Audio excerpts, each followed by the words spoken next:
是亚洲第一个留学顾问，已经在这个行业20年了。直到去年，一直都在和莱夫士中学合作，为美国常青藤以及英国剑桥、牛津等学校送去了非常多优秀的学生。如今，他在一个非营利政府组织工作，致力于帮助第一代大学生规划自己的未来和教育。让我们掌声欢迎 Kelvin Sim 老师。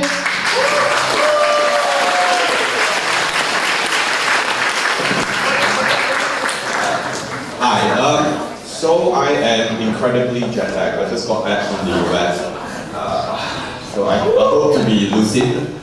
So I spent majority of my years at Raffles. Recently retired. I have an interesting life. I've traveled, even while at Raffles, I've traveled to I think up to this year, 250 different cities on my own. Most of it for work and holidays. I spend a bit of my time doing first-gen outreach now. Basically, I work with first-gen kids in the region and applying to universities. First-gen meaning parents have not been to university. And the rest of my time, I do a fair bit of work with the Bill and Melinda Gates scholarships in the US as well. And the rest of the time, I'm traveling or in Singapore, and I have a husky. So contrary to much belief out there, especially at Raffles, people find me very scary. I'm actually not very serious. You can ask her. She's known me forever. With the reputation, people think that you're probably very serious, very old, and very grumpy. I can be grumpy sometimes, but never serious. I brought several questions. I think I'm going to pick up 2 of them, which are most interesting to me. One, of course, asks, if we are here for 4 years, whether it's 4, 3, 2, or 1 left, what is it that we can do beyond just being the typical kid running through the system, doing the activities in school? I think more than anything else, I think that's the best question you could ask yourself. Because I know Singapore is very small. In many ways, you could, well, back in those days, you got car, basically without reclamation and jams, you could drive across Singapore in 45 minutes. Okay. My friend tried walking across Tan Binh Binh, right? A famous filmmaker walked across Singapore in how many hours did she say? 17 or 7? One of them. Very slowly.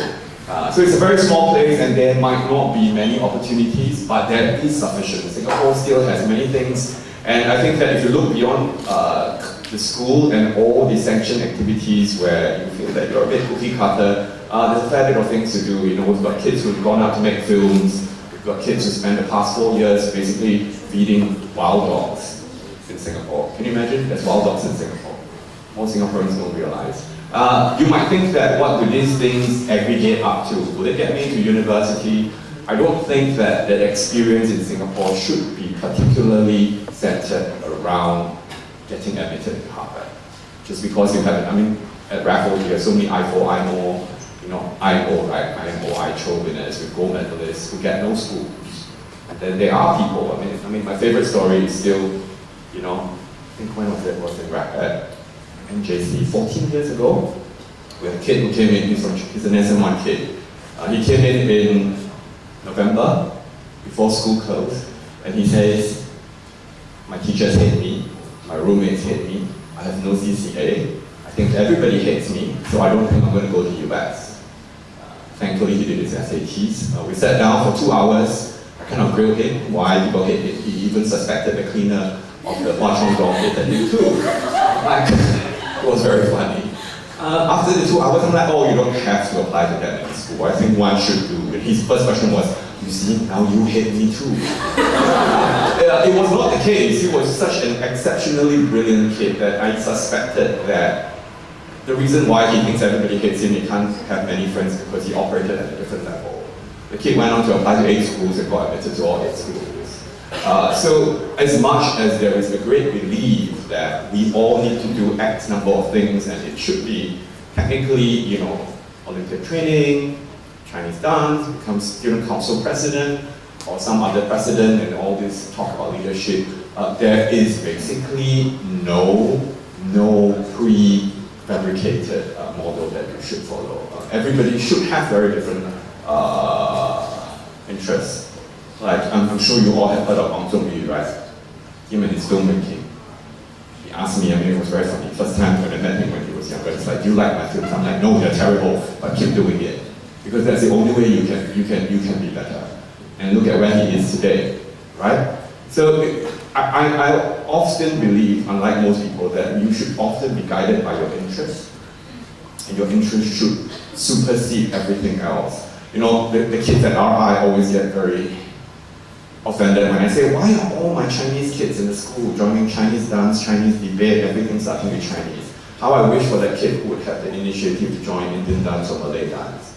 Not because Indian dance and Malay dance is better than Chinese dance. That itself exhibits a certain kind of curiosity and the ability to adapt, a willingness to learn new things. So don't all go and join Indian dance now. So that becomes very common. But it's just that we want to look at basically the willingness to get out of the comfort zone. The other interesting question I got was basically, you know, in a world of options, what are the different systems outside of Singapore? So Singapore has very interesting schools. Most of them you don't even realize. Did you all know that there's a school called ISAC in Singapore? No? It's one of France, it's in Paris actually, Paris' most famous business school. They open a university here, where you do your first year here, your second year either in Paris, Morocco, or Mauritius. And out of the 4 years you're in the college, you get 24 weeks of internship. There are a lot of hybrid programs even here, not to mention out of Singapore. I think, more than anybody else, I'm aware of the trends in China, is that you kids come from a generation where the parents think of nothing but US, right? That's almost like unquestionable.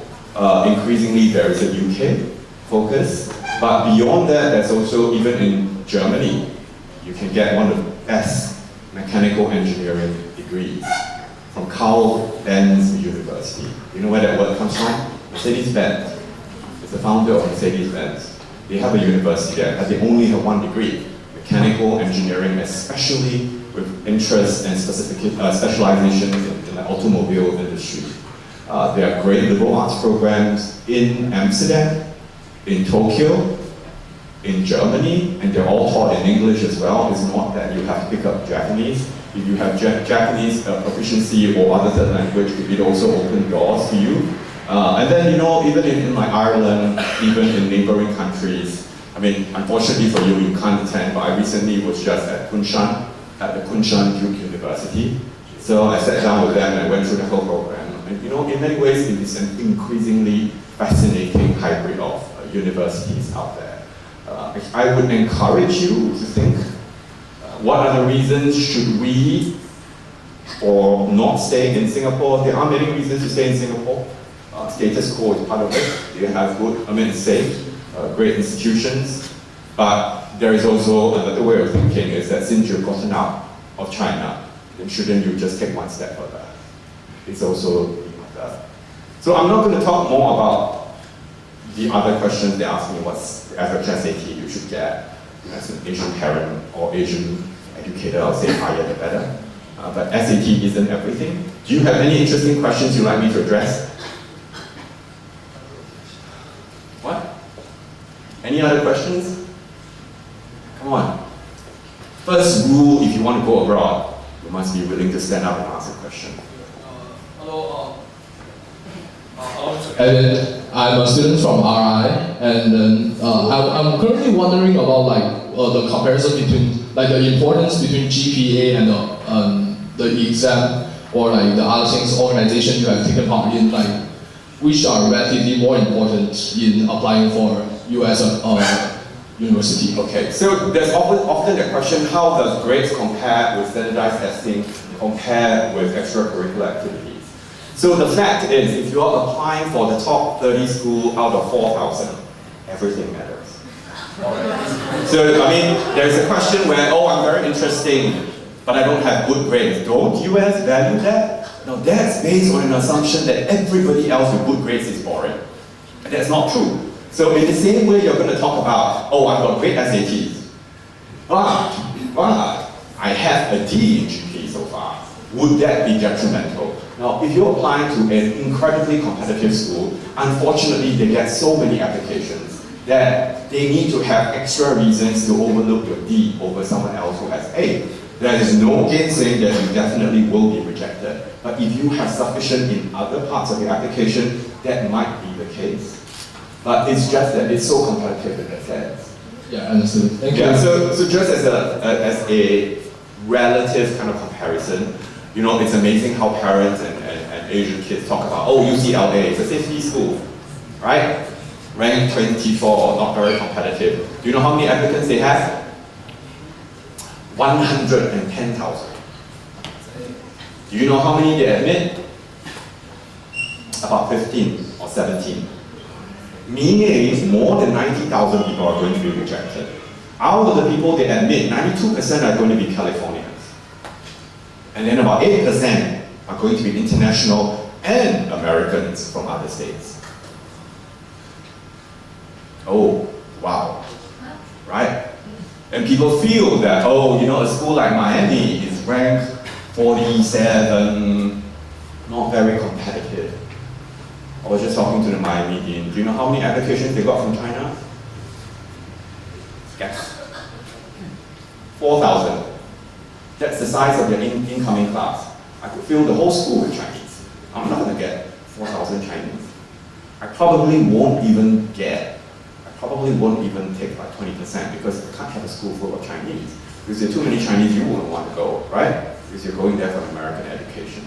So that becomes the reality that unfortunately it is a demand and supply issue, that it becomes incredibly competitive to get into certain schools in the world. And I will be very frank, most of the time the deans reject people they otherwise would have wanted anyway. They do. So it is a very frank conversations we have. And they say, you know, kids need to understand that just because we reject them, it's not because they're not good enough. Unfortunately, the reality remains that there are not enough spaces on college just to fit everybody. And ultimately, we have to make choices. 11,000 Chinese applied to Michigan alone. I think this year was 12,000. How do you read that many applications and recruit a small incoming class? Although it's a state school, but fundamentally they can't have too many Chinese too. So that's also a conundrum faced by colleges. You know, half the time you imagine someone on the other table who takes great delight rejecting kids. Haha, bad. It's not. Half the time they're trying to choose who are the kids they would admit, and unfortunately also trying to make the decision who are the kids we admit that would actually come to college. You do realize, right, that some of you are going to apply to 20 schools, and UK, and Australia, and Canada.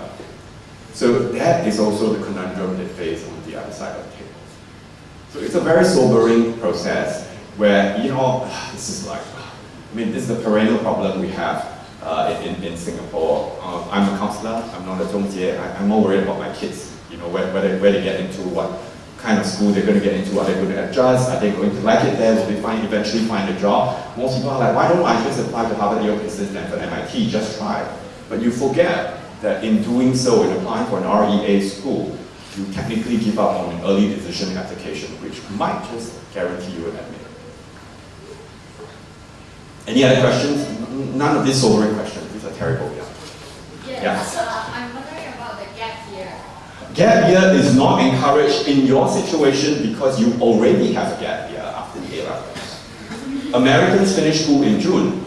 They go to college in September. They have 2 months to 3 months. You finish school in December, and then you have 10 months. What about I spent like 1 year? 1 year doing what?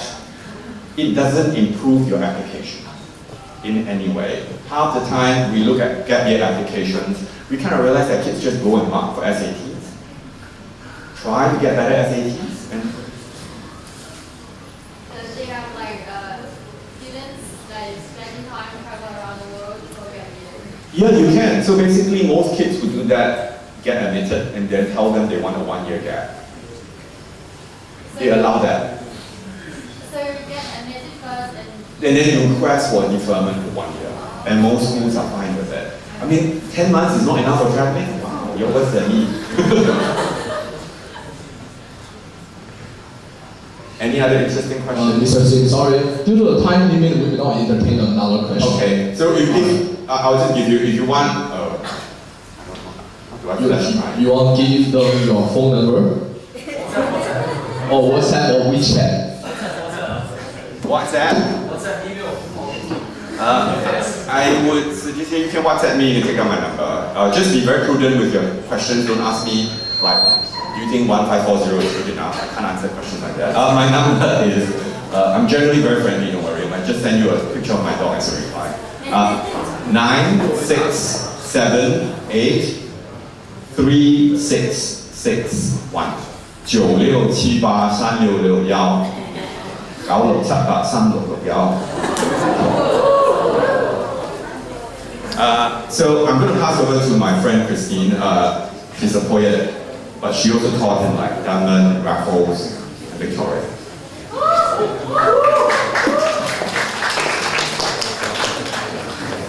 Hi, so happy Chinese New Year. Right, so the general paper is seen as a scary subject, but it should not be. And it's a bit of a game, right? So we all want to win the game using minimal effort, if possible, but there needs to be some effort, right?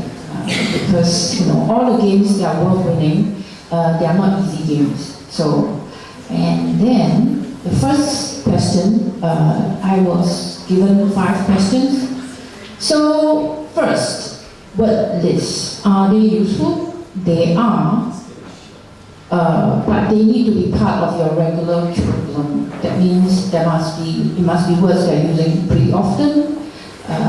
And there is this word list called the university word list, which is where you want to go.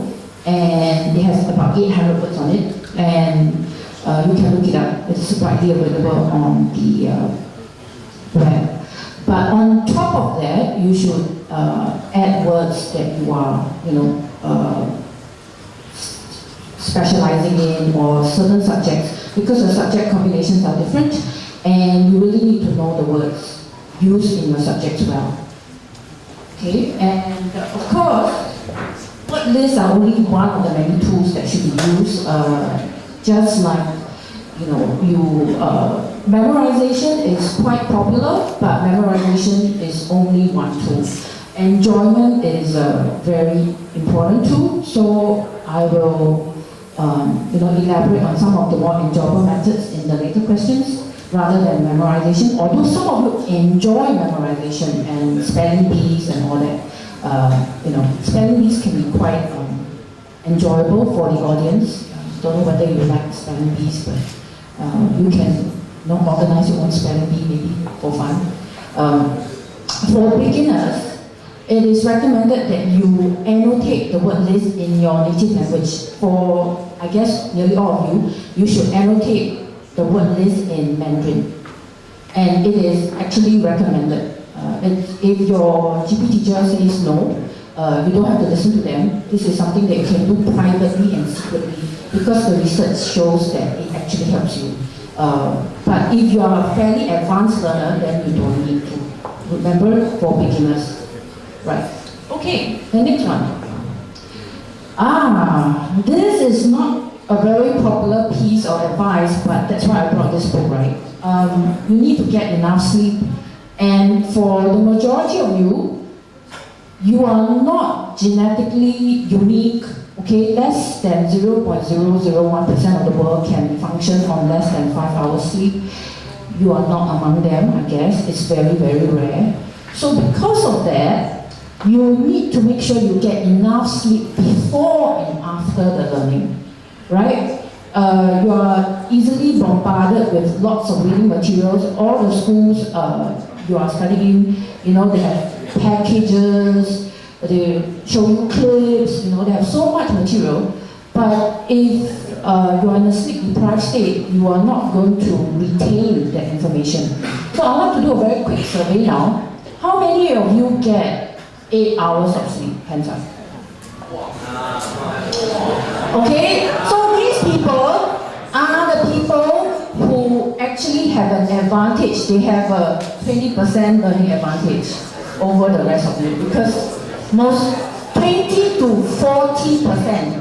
Okay, the learning advantage from getting enough sleep is, has a range of minimum 20 up to a maximum of 40% on your own baseline.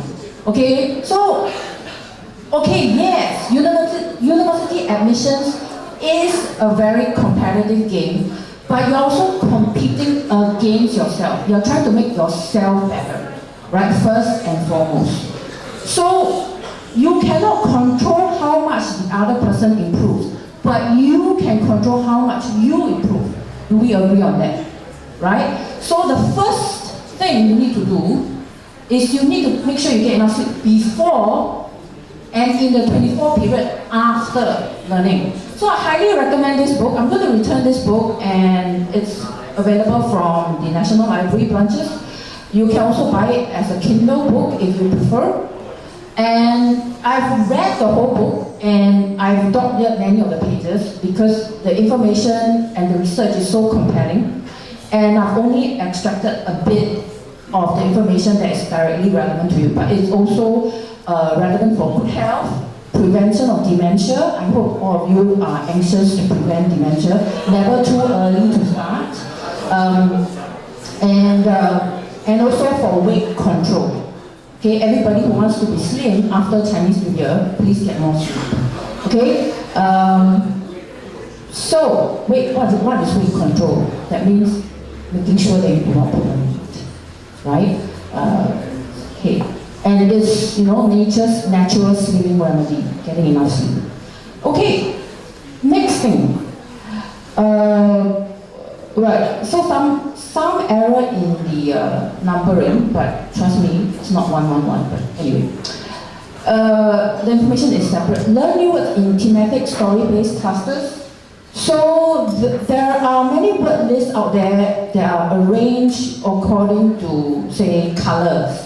And then they let you learn a whole bunch of colors. But all of you being pretty advanced, you are not learning words of such a simple level anymore. But basically, the recommendation, the scientific research is you should learn new words according to themes, right? So the conclusion is you should read well-written fiction or non-fiction books in subjects you're interested in. So again, I personally am very interested in sleep because it has so many positive benefits, and also because I was a very sleep-deprived teenager like you, and there's a reason why you are sleep-deprived. But I haven't finished finished the survey, right? So we have the 8 hours. What about people who get at least 7 hours on a regular basis? Hands up. Not too many again. 6, 5, 4. Oh, okay. 3. There should not be anybody operating on 3. Okay, so some of you operate on 2. I'm very worried for you. Very, very worried. In fact, you should skip the talk immediately and go and get a nap. Okay, so the idea here is if you are so sleep deprived, there is actually the analogy for it, right? Is your mind, right? Imagine it's a bucket, right? But the less sleep you get, right, the bigger the hole in the bucket. And so for the people with 8 hours, right, there's no hole in their brain bucket, right? But actually there are exceptions. There are people who actually need 9 hours, and you are getting only 8, then there's a little bit of a hole. But it's not so bad. Okay, for people, so you have to find out how much sleep you actually naturally need, and how do you find out that? So during the weekends, arrange with your parents for them not to wake you up and wake up without the alarm clock. Okay? So that's the first experiment you get to do if you have not already done that. But of course, that experiment is a bit flawed because judging by the quick survey, right, the majority of you are already sleep deprived and you're trying to catch up on your sleep. So you're oversleeping a bit. You're trying to repay your sleep debt. Okay, so you should definitely try it when you feel sufficiently rested, not when you're desperately sleepy. Okay, so the experiment, then you know, like, for me personally, I need about 7.5 hours to feel 100%. Anything less than that, I feel very subnormal, and I don't feel very intelligent. Okay, and it is well proven that, you know, when you are sleep deprived, you are not as intelligent as you could be. Okay, next. Okay, so how to create interest in learning GP? That's the other question, the second or the fifth questions. Okay, so sometimes the questions could appear a bit old-fashioned, but you actually have to be patient and look at the questions and see how you can use your personal interests and examples that you are already interested in. So this is a bit of a funny-duddy question. Any adaptation of a novel for film, television, or theatre is never as effective as the original discussed. So it has a bias, but you don't have to agree with the bias if you have compelling proof that counters this implicit argument. Okay, and the question is effectiveness with regards to the impact on the audience. Okay, so who is the audience? As effective as the original. So the original, right, novel had a target audience, let's say 100 years ago. Right, but the adaptation's audience is now, right? And so you are the audience. So the question is not unfair, actually. Okay, let's go to the next slide. Right, so for example, Black Panther, right, the flavor of the week, maybe. Okay, the superhero movie of the month is actually based on a comic, next slide, called Black Panther. And this comic is actually the modern version. There's an even older version. So the effectiveness, right, of the movie is actually a bit separate because the audiences are different. Okay, if you could realize that, then you could answer the question without having to recycle a 50-year-old man's opinions or woman's opinions. Because the exam questions are actually set 1 year before you sit for the paper, and they are very often set by senior teachers who tend to be quite a bit older and therefore, a bit biased. But they also are aware that you are the people answering it, and they try not to be unfair. But because they hold the power, they also like to set questions on topics that they are interested in. Okay, so next. Because they have to mark your essays. Mind you, so again, right, the same principle is when Mr. Kevin Sim was saying that, let's say you are the 8% who wants to go to UCLA, right? International and American students from other states other than California. How you have to be more interesting than the Californian student, right? For sure, because the competition is more intense. So the idea here is you can keep your own interests, but your interests have to be expanded.